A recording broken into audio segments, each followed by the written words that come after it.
Muy buenas tardes, tengan todos ustedes. Quiero contarles una historia. Entre Escalón, Chihuahua y Jiménez, viniendo de Escalón a mano derecha, yendo de Jiménez a mano izquierda, por sobre la carretera libre, saliendo de Jiménez como al kilómetro 30 aproximadamente, a mano izquierda, está un cerro rojo, tierra rojiza, le llaman el Cerro Colorado. Encima estaba, no sé si todavía, yo pienso que sí, una antena repetidora, no sé de qué sería, pero había una antena arriba, posiblemente de Telmex, iban y le daban servicio de vez en cuando. Bueno, a espaldas de ese cerro, contrario a la carretera, había varios arroyos. Ahí vivía una tía mía en ese tiempo. A mí me tocó ir a explorar en ese rancho. Entonces fui algunas veces en compañía de un tío y exploramos varias veces. Tercera vez fue un hermano mío también. En los arroyos había huellas hechas con pintura en la pared, huellas de manos, dibujos. Te decían que eran pinturas de origen indígena de aquellos tiempos. Dibujaban muy bien los venados, jabalí, posiblemente coyote o lobo, algo así. Serpientes grandes, pero grandes, lo que son grandes. Pero había varios dibujos que intimidaban, porque veías el tamaño con el que dibujaban, y ellos dibujaban un ave Grandísima. Nosotros íbamos por la mañana y pues todo el día caminando por ahí entre los arroyos encontramos algunos altares donde ponían los indígenas de aquellos tiempos sus prendas posiblemente, pero encontramos un nido en uno de los arroyos pegado al cerro, todo era junto al cerro. Encontramos un nido, había muchos árboles y una cueva. La cueva no estaba profunda, algunos 5 metros hacia adentro, Pero era grande. como para poderte resguardar de un aguacero, de un granizo, del sol. Y adentro había un nido, como de ave, como de pájaro. Pero se nos hizo muy extraño porque era de puros troncos,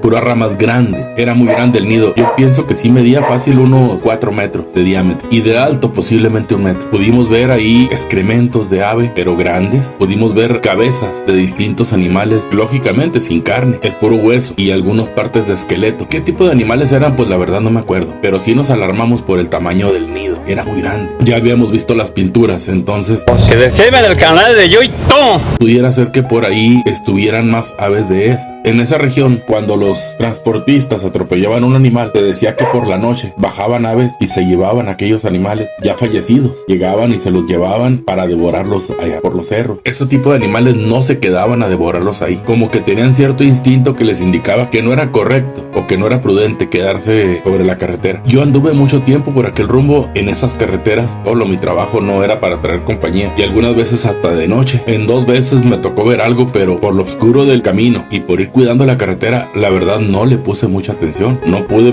ver qué era lo que iba volando cerca de mí. Vuelvo a repetir, La noche estaba muy oscura. posiblemente este tipo de aves ahí vivieran. Dirás, es un semidesierto, sí, pero hay mucho alimento, demasiado. Sobran coyotes, zorros, tejones, tlacuaches, liebres, conejos, ave. Hay aves de buen tamaño. Inclusive se habla de gallinas salvajes en ese lugar. Las personas que tienen el tiempo para andar cuidando las vacas por ese rumbo platican de que hay gallinas salvajes. Inclusive guajolote o cócono o totola o turqui o pavo salvaje también hay, a pesar de que no es un bosque de pino. Hay algunos mezquites altos y ahí se refugian en la noche. Al hablarte de mezquites altos me estoy refiriendo a mezquites de 4 o 5 metros de altura, con el tronco grueso, de casi hasta 1 metro a veces de grueso el tronco. ¿Por qué? Porque a pesar de que es un semidesierto, el agua no está profunda. O sea, puedes hacer una noria y sacas agua. Entonces posiblemente las raíces de los mezquites alcancen a agarrar algo de humedad y con eso se alimentan para crecer. Retomando el tema de esas aves, comentaba una de las personas que conocí por aquel rumbo, decía que él sí había visto muy de mañana. Resulta que tenía un problema de salud y a veces que prendía la estufa, era una estufa de leña, y hacía un poco de humo, entonces le afectaba en los pulmones y él salía mejor a respirar aire fresco afuera. Algo tenía, que no había conectado bien la estufa, no la había instalado bien y le provocaba mucho humo adentro. El punto es que salió, era muy temprano, casi saliendo el sol, ya se veía un poquito. Dice que como a unos 40 metros del rancho estaba un bulto, pero él no le puso mucha atención, pensó que era una vaca, más o menos de ese tamaño estaba El animal. pero estaba como si la vaca estuviera echada. Y pues ahí hay vacas, una vaca negra. Empezó a juntar una poquita de leña para meterla, cuando en eso aquella ave se levantó y empezó a correr y a mover las alas. Dice que sí tardó como unos 50 o 70 metros para empezar a volar. Él se quedó petrificado, le dio miedo. Tan cerca que la tuvo, lo hubiera podido atacar. La verdad es que no se ha sabido de ataque a esa persona. ¿Por qué? No lo sé. Pudieran con mucha facilidad atacar a alguien, y máxime si son niños, pero no se tiene notificaciones de ataques de esas aves a las personas. También por eso no se les persigue. Ahora, no es fácil encontrarlas, porque vuelvo a repetirte, los avistamientos son nocturnos, no son en el día. Aquel hombre platica, metía toda la leña que tenía que meter, la metía antes de que oscureciera, para no salir temprano. Y pues ya se aguantaba de hacer sus necesidades, porque él no tenía baño adentro, él tenía una fosa séptica allá afuera, y se aguantaba lo más que podía. Cuando de plano no aguantaba, salía con un garrote en la mano y lo más rápido que pudiera, pero tenía miedo, porque si hay un una ave de ese tipo no es una sola, hay varias. Vuelvo a repetirte, nosotros encontramos uno de los nidos y estaba muy grande. Los troncos no eran troncos gigantes, quiero aclararte. Los troncos que encontramos más o menos de unas 3, 4 pulgadas y de largo pues 1,5 metros, 1,20 m, bien acomodados, como cuando un ave pone sus ramitas, pero estos eran grandes. A mí la verdad sí me dio un poco de miedo porque para allá nunca llevábamos ni siquiera un carrote, nada, en aquel tiempo era caminar, ni una resortera, nada llevábamos, ni agua siquiera. Nunca nos pasó nada afortunadamente, pero Que describen el canal de Yoito. ¿quién dice que no hubiera pasado algo? Es muy fácil, por ahí hablan de personas que se han perdido y que no regresan, pero hay mucho animal que te pueda lastimar. Ahora te puedes caer en un barranco, en la noche no se puede caminar, no se debe caminar, de hecho de día hay lugares donde te resbalas y te puedes caer, puedes golpear. Allá si te quiebras una pierna y no traes forma de comunicarte o de salir adelante, ya no sale. Las piedras son muy resbaladizas, aparte hay mucha piedra chica que se rueda con facilidad cuando tú apoyas. Entonces si no tienes conocimiento del terreno es mejor no ir. Ahora, toda la cordillera que sale desde Escalón, Chihuahua, que es el inicio del estado, pasando por Jiménez y Camargo, siempre se ha visto aves gigantes en la noche. Los ejidos que están entre Jiménez y Camargo, llámese Miguel Hidalgo, llámese el ejido California, han reportado muchas veces que han visto aves gigantes. En el ejido Torreoncito, que está en la orilla de la carretera, también se han visto, pero no en la carretera, alrededor, para un lado y para el otro, para el lado del río y para el lado del monte. Por ahí contaba un señor que a él lo asustó un ave porque andaba regando los nogales, ya eran grandes, pero tenía que estar ahí porque había que hacer el cambio de agua, posiblemente en el mes de agosto. Afortunadamente él podía dormir. En algunos trabajos los patrones te dicen no te me vayas a dormir, pero en algunos sí, porque pones el agua y no va a salir a los 10 minutos, dura 4 horas, 5 horas en salir, aquella melga, aquella tendida, en lo que se riega bien. Lo único que te piden es que no desperdicies el agua. Te duermes unas 2 horas, vas y revisas, vuelves a dormir, no pasa nada. Dice que se despertó, él puso unos cartones por ahí y unos costales para hacer una mini casita y ahí se quedaba. Ya tenía 2 días regando en la noche, vivía cerca, pero le dijo al patrón que él quería terminar. ¿Por qué? Porque le pagaban bien. Entonces trabajaba una semana y ya no trabajaba 3 hasta que le volvía a tocar riego. Dice que era en la madrugada cuando al ir por la orilla de la nogalera vio que planeó un ave de esas. Estaba un poco oscuro, no estaba muy iluminado, pero te acostumbras cuando estás en el campo, te acostumbras a los ruidos, te acostumbras a ver sombras, a ver imágenes, a escuchar ruidos, que muchas veces escuchas como que un niño está llorando y la verdad no es un niño, o sea no tiene nada que ver con los niños eso. Puede ser un lince, un zorro, pueden ser muchos animales. Entonces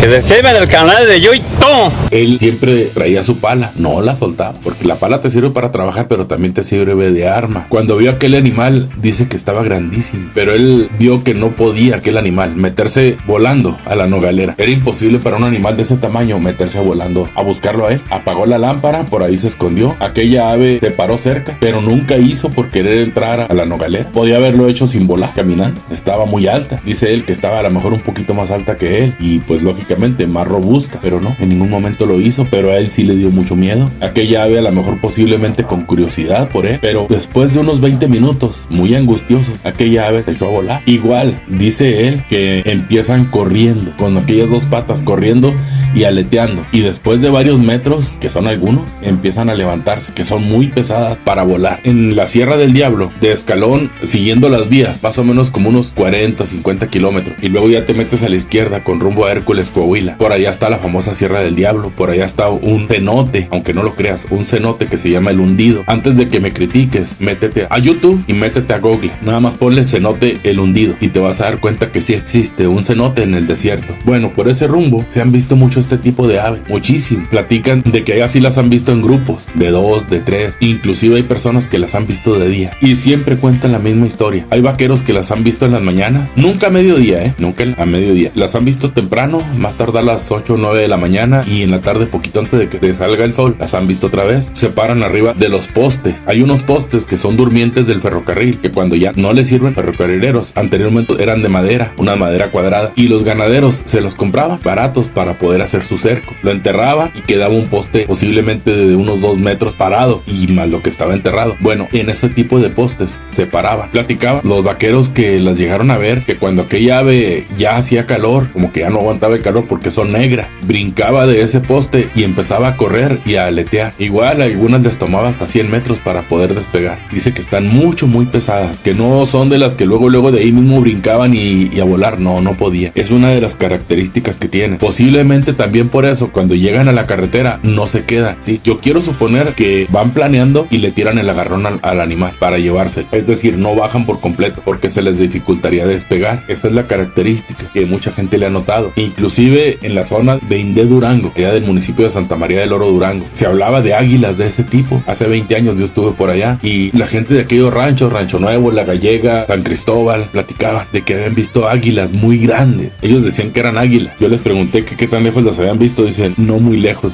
unos 200 metros, pero están enormes. Y lo mismo comentaba, dice, nunca nos atacaron. Personas que iban a pie a la labor, y a poco no lo trataron de atacar. No, dice, nunca nos atacaron. Simplemente, dice, cuando nos veían, duraban unos minutitos viéndonos y ya se echaban a volar, dice, pero igual, a correr y aleteando. Y después de un buen ratito ya podían volar. Dice, cuando la veíamos volando, nos metíamos debajo de los mezquites grandes, dice, pero nunca se acercaron con nosotros para hacernos nada. Pues es parte de las experiencias que tengo. Si sabes algún tipo de leyenda o historia sobre esto, pues nos ayudes y nos apoyes a narrar. Ahora, comentaba por aquí en el otro video anterior una persona de Zacatecas que dice que son leyendas parecidas. Yo le quiero decir a usted, mi amigo, que Zacatecas, Chihuahua y Durango comparten mucha fauna. El único detalle es que Zacatecas es más frío y encuentra un poquito más de nopales y cactáceas, pero fuera de eso, Zacatecas y Chihuahua son muy parecidos. El otro detalle, por decir, la zona centro-sur, que es donde vivo yo ahorita, aquí sí es demasiado caliente. En invierno pues sí hace frío, pero en tiempo de calor sube a 45, así es que no es muy recomendable esta zona. En Mexicali, Baja California, los valles son lugares donde hace mucha calor en verano. Estamos hablando de temperaturas de casi 50 grados centígrados. Y comenta una persona que a las 3 de la tarde, hace unos cuantos años,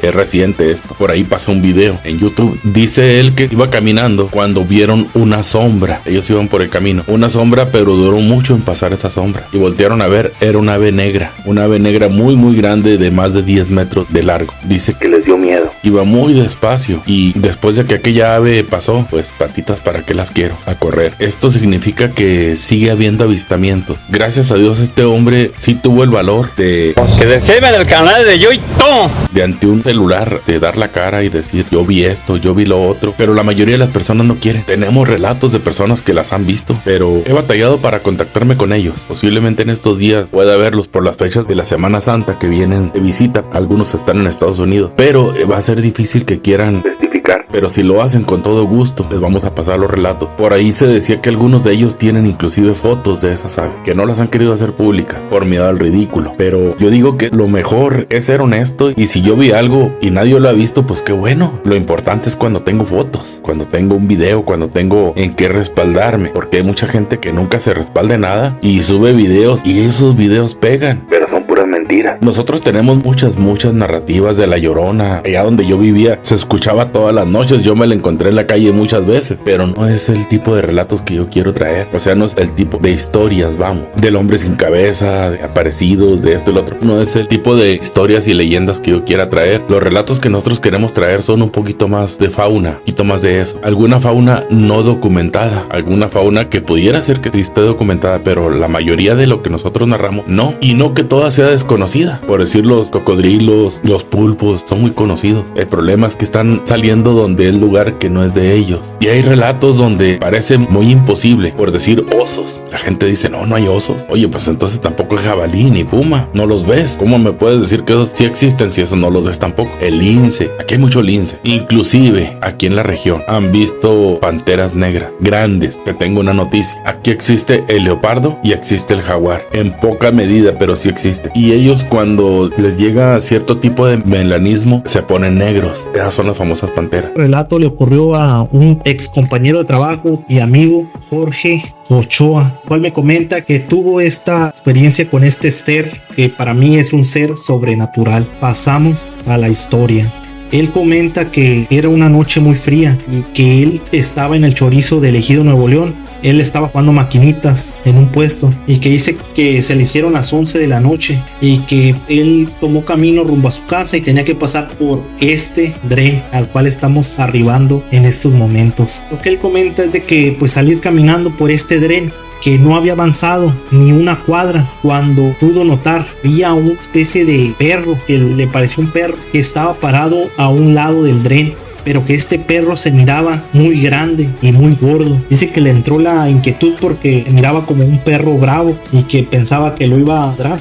Entonces él siguió caminando y pasó este perro. El perro no hizo nada. Entonces ya cuando lo pasó caminando, pues él ya se sintió aliviado porque pensó que ya no lo iba a morder, que ya lo había olvidado, que el perro ni siquiera ladró. Entonces dice que cuando pasó al perro, el perro en lugar de ladrarle o hacer cualquier otra cosa, dice que se metió al dren entre los carrizos, estos carrizos que ustedes pueden ver aquí en la oscuridad. Se metió a este dren y pues se sintió más aliviado, dice, porque ya el perro ya se había ido. Pero dice, al seguir caminando del mismo lugar donde se metió este perro grande, gordo, salió una cosa grande y negra también. Pero lo que salió fue ese perro. Lo que salió fue un pájaro gigante con unas alas gigantescas. Salió volando del dren y se fue volando.